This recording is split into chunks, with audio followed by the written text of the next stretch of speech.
باپ اور بیٹے اور روح القدس کے نام میں آمین۔ لازم تھا کہ وہ ہر بات میں اپنے بھائیوں کی مانند بنے تاکہ وہ رحم دل ہو۔ ہمارے لیے آج کی تلاوت عبرانیوں کے نام خط اس کا 2 باب اور اس کی 14ویں آیت سے لے کر 18ویں آیت تک۔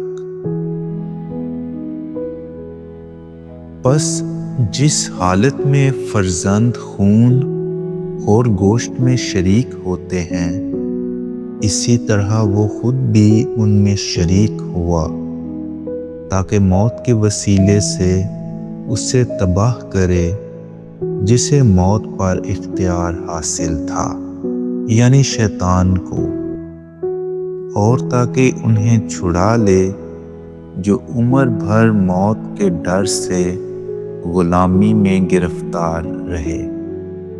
وہ در حقیقت فرشتوں کی دستگیری نہیں کرتا، بلکہ ابراہیم کی نسل کی دستگیری کرتا ہے۔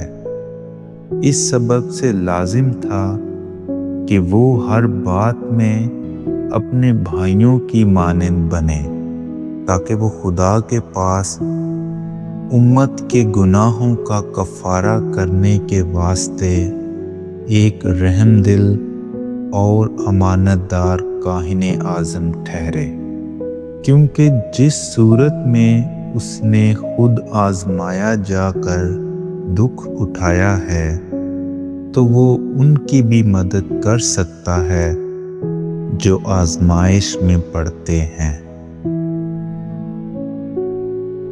پاک کلام کے پڑھے اور سنے جانے پر خدا کی برکت ہو۔